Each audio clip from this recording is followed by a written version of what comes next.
DD Tamil நேயர்களுக்கு அன்பு வணக்கம். நாம இன்றைய பதிவில் இருமலுக்கான காரணங்களை பற்றி தெரிஞ்சுக்கலாம். ஒருத்தருக்கு இருமல் வருது அப்படின்னா அது ஒரு சாதாரண விஷயம் இல்லை. ஏன்னா அது உடம்புல ஏதேனும் மாற்றங்கள் இருப்பதனால வரலாம், அல்லது பல நோயுடைய ஒரு அறிகுறியாக இருமல் இருக்கலாம். இந்த இருமல் எதற்காக வருகிறது அப்படின்னா, நம்ம நுரையீரல்ல இருந்து ஏதாவது நமக்கு தூசு போல போயிருந்தாலோ, அல்லது நுண்கிருமிகள் இருந்தாலோ, அல்லது சளி இருந்தாலோ அதை வேகமாக வெளியேற்றுவதற்காக நம்ம இறைவனால் படைக்கப்பட்ட ஒரு ரிஃப்ளெக்ஸ் ஆக்ஷன், அனிச்சை செயல் அப்படிங்கிறதா இருமல். சரி, இது என்னென்ன காரணங்கள்னால வருதுன்னு பார்ப்போம். முதல் காரணம் பார்த்தீங்கன்னா, நுண்கிருமிகள் தொற்று காரணமாக வரலாம். நம்ம காற்றுல ஏகப்பட்ட கிருமிகள் இருக்கு. அது பாக்டீரியல் இன்ஃபெக்ஷனா இருக்கலாம், அல்லது வைரல் இன்ஃபெக்ஷனா இருக்கலாம், அல்லது ஃபங்கல் இன்ஃபெக்ஷனா இருக்கலாம். இந்த மாதிரி கண்டிஷன்ல நம்ம குழந்தைகள் பள்ளிக்கு செல்லும் பொழுதோ, அல்லது ஒரு ஏர் கண்டிஷன் ரூம்ல இருக்கும் பொழுதோ, ஒருவர் இருமும் பொழுது அவருடைய மூச்சு பாதையிலிருந்து வெளியேறுகின்ற கிருமி நம்ம காற்று மண்டலத்திலே இருக்கும். அதான் டிராப்லெட் இன்ஃபெக்ஷன் சொல்லுவோம். இதனால அடுத்தவருக்கும் அது எளிதாக நுண்கிருமிகள் பரவி நம்ம இருமலை ஏற்படுத்தும். இரண்டாவதாக பார்த்தீங்கன்னா, சிலருக்கு எப்பொழுதும் இருமல் இருந்துகிட்டே இருக்கும். இதை அலர்ஜிக் காஃப் அப்படின்னு சொல்லுவோம். இதற்கு காரணம் பார்த்தீங்கன்னா, நம்மளுடைய சுற்றுப்புறத்தில் இருக்க மாசு, அதாவது டஸ்ட் ஒரு காரணமாக இருக்கலாம்.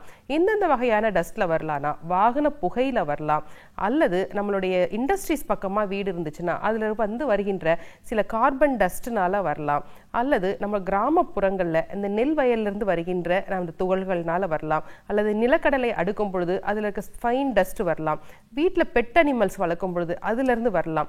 இந்த மாதிரி எல்லாம் நமக்கு அலர்ஜி வரும் பொழுது அந்த மூச்சு குழாயில் ஒரு திரவம் போல செக்ரேட் ஆகும். அதை மியூக்கஸ் அப்படின்னு சொல்லுவோம்.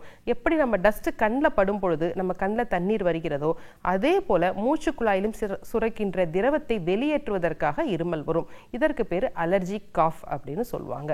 சில நேரங்களில் பார்த்தீங்கன்னா, உடம்புல மிகப்பெரிய நோய் இருக்கும் பொழுதும் அவர்களுக்கு இருமல் வரலாம். எடுத்துக்காட்டாக பார்த்தீங்கன்னா, நீண்ட நாளாக இருக்கின்ற நம்மளுடைய இருதய நோய் காரணமாக வரலாம், நுரையீரல்ல வருகின்ற கேன்சர் காரணமாகவும் வரலாம். இப்படி ஒரு அடிப்படை நோயின் காரணமாகவும் நமக்கு இருமல் ஏற்படலாம்.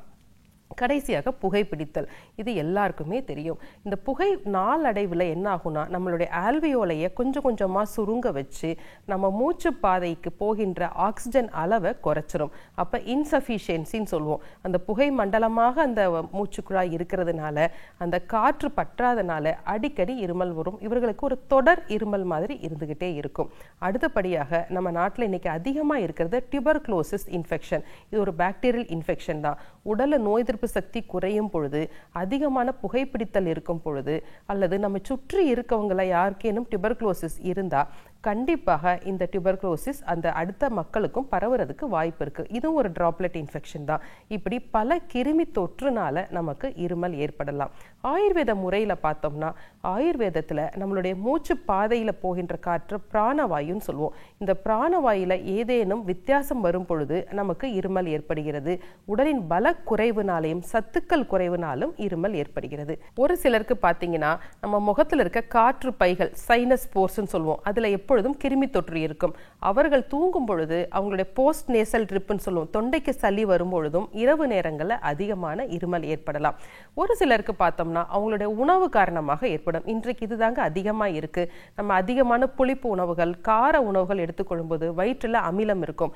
சாப்பிட்ட உடனே படுக்கும் பொழுது இந்த அமிலமானது மேல் நோக்கி வரும். அப்போ தொண்டையில புண் ஏற்படும். அப்போ அந்த மாதிரி வர இருமலை ஆசிட் ரிஃப்ளெக்ஸ் காஃப் அப்படின்னு சொல்லுவோம். வயிற்றுல இருந்து இருக்க அமிலம் அதிகமாக இருப்பதுனால அவங்களுக்கு அந்த இருமல் ஏற்படுகிறது.